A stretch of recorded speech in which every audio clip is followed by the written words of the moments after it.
Speaker నుంచి హోంశాఖ దాకా తెలంగాణ మంత్రివర్గంలో కీలక మార్పులు. ఇది అక్షర సత్యం. పవర్ కారిడార్లో కొత్త సమీకరణాలు. నెలాఖరులో కేబినెట్ విస్తరణకు రంగం సిద్ధం. గడ్డం ప్రసాద్ కుమార్ కి హోంశాఖ, బాలు నాయక్ డిప్యూటీ స్పీకర్, అడ్లూరి లక్ష్మణ్ కుమార్ కి స్పీకర్ బాధ్యతలపై జోరుగా ప్రచారం. నెలాఖరున మంత్రివర్గ విస్తరణపై అధికార పార్టీలో జోరుగా ఊహాగానాలు సాగుతూ ఉన్న నేపథ్యం మాత్రం ఉంది అని చెప్పుకోవచ్చు. ఎవరైతే రేవంత్ రెడ్డిని నమ్ముకొని పనిచేస్తూ ఉన్నారో వాళ్ళందరూ పై పొజిషన్కి వెళ్తూ ఉన్నారు. దాంట్లో ఇంకా వేరే తతంగం ఏం లేదు. వార్త చదివిన తర్వాత చెప్తా. తెలంగాణ రాజకీయాల్లో మరోసారి కీలక పరిణామాలు చోటు చేసుకునే అవకాశాలు కనిపిస్తున్నాయి. ఈ నెలాఖరులో మంత్రివర్గ విస్తరణతో పాటు శాసనసభ స్పీకర్, డిప్యూటీ స్పీకర్ పదవుల్లోనూ మార్పులు చోటు చేసుకుంటున్నాయి. ప్రచారం అధికార పార్టీలో జోరుగా సాగుతుంది. ముఖ్యంగా ప్రస్తుతం స్పీకర్గా ఉన్న గడ్డం ప్రసాద్ కుమార్ కు రాష్ట్ర హోంశాఖ బాధ్యతలు అప్పగించే అవకాశాలపై కాంగ్రెస్ వర్గాల్లో విస్తృత చర్చ జరుగుతుంది. 100% అయిపోయింది అది. అదే సమయంలో Devarakonda MLA Nenavath Balu Naik deputy speaker బాధ్యతలు దాదాపు ఖరారైనట్లు, స్పీకర్ పదవిని అడ్లూరి లక్ష్మణ్ కుమార్ కు అప్పగించే సమీకరణాలు తెరపైకి వచ్చినట్టు పార్టీ వర్గాలు చెబుతున్నాయి. అయితే ఈ అంశంపై ప్రభుత్వం లేదా కాంగ్రెస్ అధిష్టానం నుంచి ఇప్పటి వరకు అధికారిక ప్రకటన వెలువడలేదు. రేవంత్ నమ్మకస్తుడికి హోంశాఖ. ముఖ్యమంత్రి రేవంత్ రెడ్డితో గడ్డం ప్రసాద్ కుమార్ కు ఉన్న సుదీర్ఘ రాజకీయ అనుబంధమే ఈ ప్రచారానికి బలం చేకూరుస్తుందని కాంగ్రెస్ వర్గాలు పేర్కొంటున్నాయి. ప్రింటింగ్ ప్రెస్ రోజుల్లో ఇద్దరి మధ్య ఏర్పడిన సాన్నిహిత్యం ఇప్పటికీ కొనసాగుతుంది. సీఎం రేవంత్ రెడ్డి ఆయనను ఆప్యాయంగా మామ అని సంబోధిస్తుంటారన్న ప్రచారం కూడా రాజకీయ వర్గాల్లో ఆసక్తి రేకెస్తుంది. ఈ నేపథ్యంలో రాష్ట్రంలో అత్యంత కీలకమైన హోంశాఖ బాధ్యతలను ఆయనకు అప్పగించే అవకాశాలు మెరుగ్గా ఉన్నాయని పార్టీ వర్గాల్లో చర్చ జరుగుతుంది. స్పీకర్ పీఠానికి గుడ్ బై. హోంశాఖ బాధ్యతలు అప్పగిస్తే గడ్డం ప్రసాద్ కుమార్ స్పీకర్ పదవికి రాజీనామా చేసి మంత్రివర్గంలోకి రావాల్సి ఉంది. మిగతాది 2వ పేజీలు ఉంది. పూర్తి స్థాయిలో చెప్దాం. ఈరోజు మా దాంట్లోనే మంచి బ్యానర్లు ఐటమ్ వచ్చినాయి. చేయనున్నారని ప్రచారం జరుగుతుంది. అనంతరం స్పీకర్, డిప్యూటీ స్పీకర్ పదవుల్లో మార్పులు చేసేందుకు అధిష్టానం ఇప్పటికే కసరత్తు ప్రారంభించినట్లు సమాచారం. దీంతో శాసనసభలో కీలక రాజ్యాంగ పదవుల పునర్వ్యవస్థీకరణకు మార్గం సుగమం కానున్నదని రాజకీయ వర్గాల్లో చర్చించుకుంటున్నారు. Ramachandra Naik break, Balu Naik green signal. Deputy speaker పదవికి తొలుత డోర్నకాల్ ఎమ్మెల్యే రామచంద్ర నాయక్ పేరు ప్రధానంగా వినిపించింది. వినిపించడం ఆయనకు ఆల్రెడీ కన్ఫర్మ్ చేసిండు. అయితే మంత్రి పదవి ఇవ్వాలని ఆయన పట్టుబట్టిన నేపథ్యంలో చివరి నిమిషంలో అధిష్టానం సమీకరణాలు మార్చినట్లు కాంగ్రెస్ వర్గాల్లో ప్రచారం జరుగుతుంది. దీంతో Devarakonda MLA Nenavath Balu Naik deputy speaker బాధ్యతలు అప్పగించాలని పార్టీ నాయకత్వం నిర్ణయించినట్లు సమాచారం.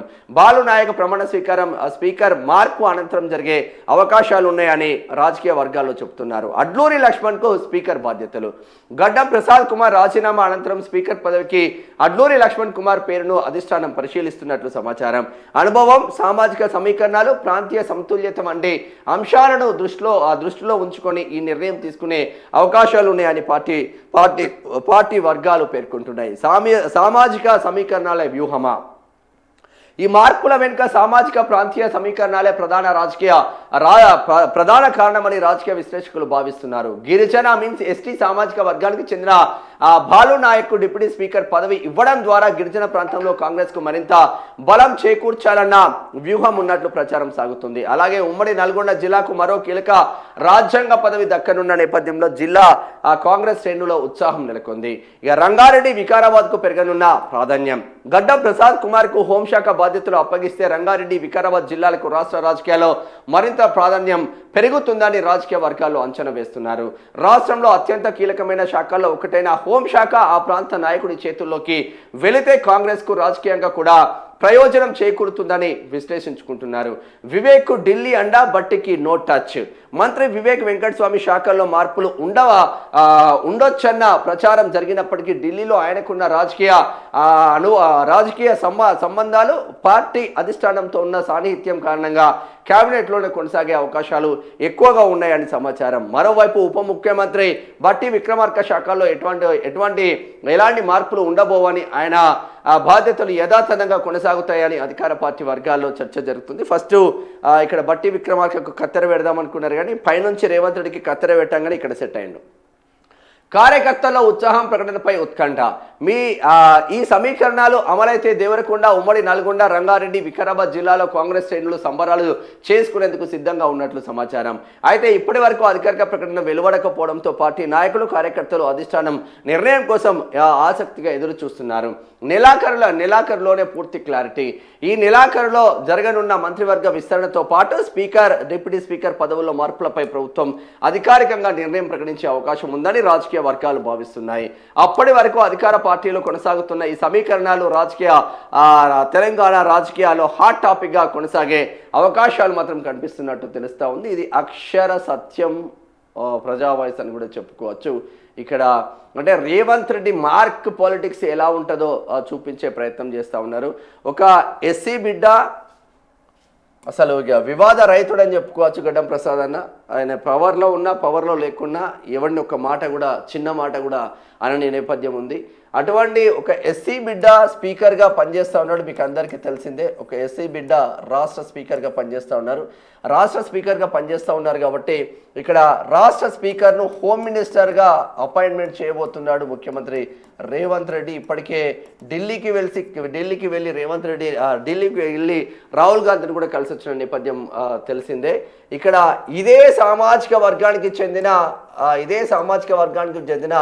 అడ్లూరి లక్ష్మణ్ను స్పీకర్గా చేసే అవకాశాలు మాత్రం కనిపిస్తున్నట్టు తెలుస్తూ ఉంది. అడ్లూరి లక్ష్మణ్ ఆల్రెడీ ప్రజెంట్ మినిస్టర్గా ఉన్నాడు. బట్ సభను నడిపించాలంటే సుదీర్ఘ అనుభవం కావాలి అన్న ఉద్దేశం కొద్దీ రేవంత్ రెడ్డి మార్క్ పాలన దిశగా ఇక్కడ ఈయనపైన గురిపెట్టిళ్ళు. ఫస్ట్ వివేక్ వెంకటస్వామి అనుకున్నాడు. వివేక్ వెంకటస్వామిని స్పీకర్గా పంపిస్తే అయిపోతుంది అన్న కాన్సెప్ట్ ఉంటుంది. కానీ వివేక్ వెంకటస్వామికి పైన ఉన్న పరిస్థితులు అంటే అధిష్టానం దగ్గర మంచి సంబంధాలు ఉన్న నేపథ్యంలో వివేక్ వెంకటస్వామిని టచ్ చేయడం లేదు. మొత్తం మీద అడ్లూరి లక్ష్మణ్నే స్పీకర్గా పంపిస్తూ ఉన్నారు. మొదటగా స్పీకర్గా మనకు బట్టి విక్రమార్క స్పీకర్గా టచ్ చేద్దాం. బట్టి విక్రమార్కను రాష్ట్ర రాజకీయాల నుంచే తప్పించే ప్లాన్ చేసిండు రేవంత్ రెడ్డి. కానీ బట్టి విక్రమార్కకు డిప్యూటీ స్పీకర్ను కట్ చేద్దాము, అలాగే ఆర్థిక శాఖను కూడా కట్ చేద్దామని ప్లాన్ చేసుకున్నారు. బట్ బట్టికి ఇక్కడ కేంద్రం అంటే అధిష్టానం నుంచి, ఇక్కడ కాంగ్రెస్ అధిష్టానం నుంచి రాహుల్ గాంధీ కావచ్చు, సోనియా గాంధీ కావచ్చు, ప్రియాంక గాంధీ కావచ్చు, ఏఐసిసి అధ్యక్షుడు మల్లికార్జున ఖర్గే నుంచి గట్టి సపోర్ట్ ఉన్న నేపథ్యంలో బట్టి విక్రమార్కను ఎక్కడ టచ్ చేయకుండా సైలెంట్గా ఉన్న నేపథ్యం మాత్రం ఉంది అని చెప్పుకోవచ్చు. ఇక దీంట్లో ఏం జరుగుతుంది అంటే Dornakal MLA Ramachandra Naik first deputy స్పీకర్గా తనకి ఇచ్చిళ్ళు. కానీ ఇచ్చిన కాడ నుంచి డిప్యూటీ స్పీకర్ రామచంద్ర నాయక్ ఇచ్చిన కాంచి ఇప్పటి వరకు కూడా తను కనీసం నాకు ఇచ్చిళ్ళు, నేను ప్రమాణ స్వీకారం చేయాలనే కాన్సెప్ట్ లేదు. అక్కడ రామచంద్ర నాయక్ డోర్నకాల్ ఎమ్మెల్యే ఏం చేసిందంటే కంప్లీట్గా నాకు మినిస్టర్ పోస్ట్ రావాల్సిందే, మా లంబాడి వర్గాల నుంచి మాకు మినిస్టర్ పోస్ట్ రావాల్సిందే, మేము కాంగ్రెస్ పార్టీ కోసం కష్టపడ్డామని తను ఇక్కడ డిప్యూటీ స్పీకర్ పోస్టు రిజెక్ట్ చేసిండు. అంటే అధిష్టానం ఆదేశించినా కూడా మీరు రిజెక్ట్ చేయడం ఏందండి?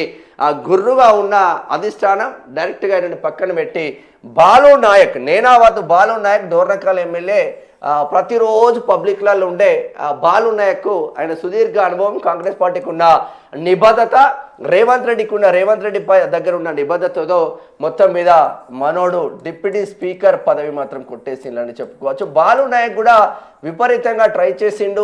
మినిస్టర్ కావాలి, ఎవరికైనా మంత్రి కావాలని ఉంటుంది, మంత్రి కోసం ట్రై చేసిండు. కానీ మంత్రివర్గ విస్తరణ ఇప్పుడు ఉండకపోవచ్చు అని ఇంకొక చర్చ జరుగుతుంది. ఇక్కడ గడ్డం ప్రసాద్ అన్నను మాత్రం తీసుకునే అవకాశాలు మాత్రం కనిపిస్తూ ఉన్నాయి. ఒకవేళ గడ్డం ప్రసాద్ అన్నను తీసుకుంటే మళ్ళీ అడ్లూరి లక్ష్మణ్ను స్పీకర్గా పంపిస్తే మళ్ళీ ఇక్కడ 2 ఖాళీలు ఉంటాయి. ఆ 2 ఖాళీలను అలానే పెట్టే ఛాన్స్ మాత్రం కనిపిస్తూ ఉంది. ఆ 2 ఖాళీలను తర్వాత చూసుకుందాం.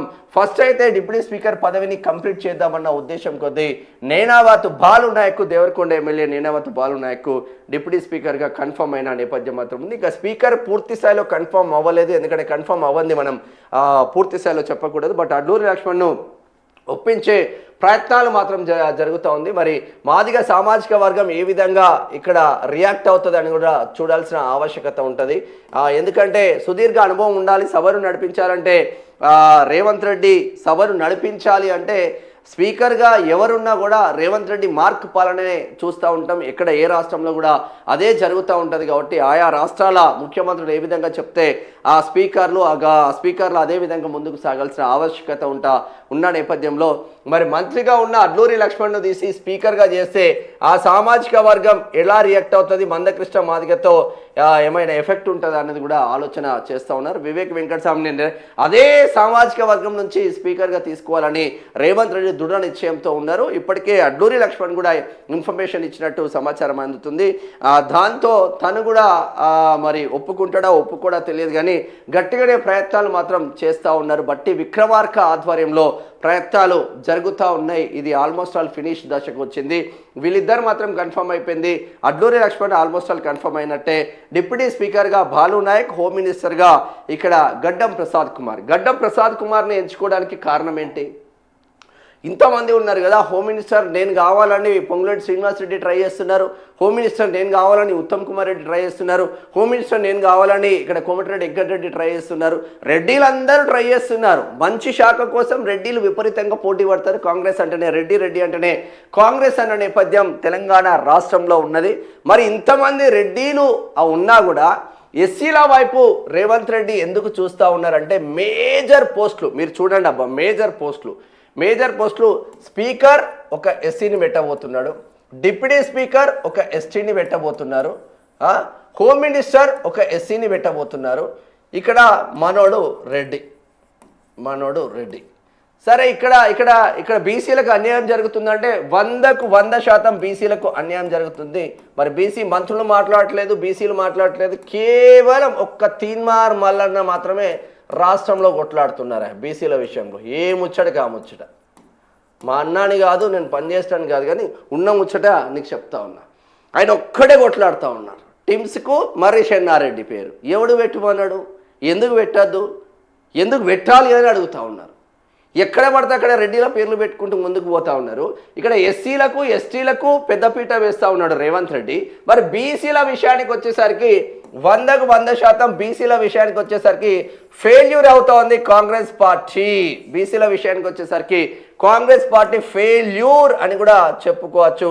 మరి బీసీ మంత్రులు ఎవడు పనిచేస్తలేడా, ఎవడు ఉండడా అంటే కేవలం రాజకీయం. ఎస్సీ ఎస్టీలను యూజ్ చేసుకుంటే మాదిగ సామాజిక వర్గమే సింగిల్ లార్జెస్ట్ సామాజిక వర్గం, 37 లక్షల జనాభా ఉంటుంది. ఎస్టీలలో దాదాపు 50 లక్షల మంది జనాభా ఉంటారు. సో వీళ్ళందరినీ మళ్ళా ఎస్సీలు మొత్తం ఓవరాల్గా 50 లక్షల దాకా ఉంటారు. సో వీళ్ళందరినీ ఇటో 50 లక్షలు, అటో 50 లక్షలు, కోటి వచ్చిందా, ఇక్కడ కోటి జనాభా వచ్చిందా. ఇక్కడ రెడ్డి సామాజిక వర్గం, ఇక కట్టర్ కాంగ్రెస్ బీసీలు, మైనార్టీలు వీళ్ళు ఉంటారు. కాబట్టి ఈ సామాజిక వర్గాల కోణంలో మనం ముందుకు వెళ్ళాలని రేవంత్ రెడ్డి పక్కా ప్లాన్ చేసుకొని పోతూ ఉన్నారు. అంటే రాజకీయ నాయకుడికి రాజకీయమే చేస్తాడు తప్ప ఇంకొకటి చేయడం అన్న ఇంకొక చర్చ జరుగుతుంది. ఎస్సీ ఎస్టీలకు మాత్రం పెద్దపీట వేస్తూ ఉంది కాంగ్రెస్ ప్రభుత్వం. ఎప్పట్లాగే ఎస్సీ ఎస్టీలు ఆల్వేస్గా దాదాపు చాలా వరకు అంటే ఒక 70% వరకు పబ్లిక్ ఎస్సీ ఎస్టీలు కాంగ్రెస్ పార్టీతోనే అటాచ్ అయి ఉంటారు. దానికి ఉన్న సామాజిక సమీకరణాలు కావచ్చు, వాళ్ళు తీసుకుంటే నిర్ణయాలు కావచ్చు, ఒకప్పుడు ఇందిరమ్మ ఇల్లులు ఇచ్చిన నేపథ్యం కావచ్చు, ఇవన్నీ కొన్ని కుల సమీకరణాలు, సామాజిక సమీకరణాలు, మత సామాజిక వర్గాలు కావచ్చు, ఇవన్నీ కూడా దీన్ని పెంచి పోషించినట్టు అవుతుంది. సరే ఏది ఏమైనప్పటికీ రేవంత్ రెడ్డి తీసుకుంటున్న నిర్ణయం అందరికీ షాక్ల మీద షాక్లు ఇస్తున్నట్టు తెలుస్తూ ఉంది. ఎందుకు హోమ్ మినిస్టర్గా గడ్డం ప్రసాద్నే తీసుకున్నాడు రేవంత్ రెడ్డి అనేది కూడా చెప్తాను. ఎందుకు హోమ్ మినిస్టర్గా గడ్డం ప్రసాద్ కుమార్నే నమ్మిండు, గడ్డం ప్రసాద్ కుమార్ కూడా ఇప్పటి వరకు రేవంత్ రెడ్డి మాట ఎందుకు తీసేయలేదు అనేది కూడా చూడాల్సిన ఆవశ్యకత ఉంటుంది. ఇక్కడ ఉంటుంది. గడ్డం ప్రసాద్నే ఎందుకు రేవంత్ రెడ్డి తీసుకున్నాడు అనేది కూడా చూడాల్సిన ఆవశ్యకత ఉంటుంది. గడ్డం ప్రసాద్ని ఎందుకు హోమ్ మినిస్టర్గా ఇక్కడ తీసుకున్నాడు అనేది మనం చర్చించుకోవాల్సిన ఆవశ్యకత ఉంటుంది. గడ్డం ప్రసాద్ కుమార్ ఇప్పటి వరకు ఎవరితో కానీ అరే అన్న పదం కూడా ఆయన యూజ్ చేయడు. వివాద రైతుడు ఎక్కడ వివాదం అనేది ఉండదు. ఆయన అధికారంలో ఉండని, అధికారంలోకి లేకపోని, తనకు చేతనైన సాయం చేసుకుంటూ వికారాబాద్ ప్రజలకు అందుబాటులో వండుకుంటూ, వికారాబాద్ నియోజకవర్గంలో దృష్టి పెట్టి ఏదో ఒకటి చేయాలి, మనం చిన్న కుటుంబాల నుంచి వచ్చినాం, చిన్న వ్యవస్థల నుంచి వచ్చినాం, ఈ పొజిషన్కి వచ్చినాం అంటే స్టెప్ బై స్టెప్ ఎక్కుకుంటూ ఇక్కడ హోమ్ మినిస్టర్ దాకా అవుతున్నాడు అంటే ఆషమాషి ముచ్చటేం కాదు. రేవంత్ రెడ్డికి గడ్డం ప్రసాద్కు ప్రింటింగ్ ప్రెస్ ఉంటుంది కదా, ప్రింటింగ్ ప్రెస్ నడిపించిండు రేవంత్ రెడ్డి, అందరికీ తెలిసింది కదా. ఆ అనుబంధం ఇద్దరు కలిసి, ఆ ప్రింటింగ్ ప్రెస్ అనుబంధం, ఇద్దరికి ప్రింటింగ్ ప్రెస్లు ఉండడము, ఇద్దరు కలిసి ట్రావెల్ అవ్వడం అప్పటి నుంచి స్టార్ట్ అయింది. అంటే ఈయన అప్పటికి ఎమ్మెల్సీ కాలేదు, జెడ్పీటీసీలు కాలేదు, ఏది కాలేదు. గడ్డం ప్రసాద్ అన్న కూడా జీరో నుంచి హీరో అయ్యిండు, రేవంత్ రెడ్డి కూడా జీరో నుంచి హీరో అయ్యిండు. వీళ్ళిద్దరి అనుబంధం ప్రింటింగ్ ప్రెస్ అని చెప్పుకోవచ్చు.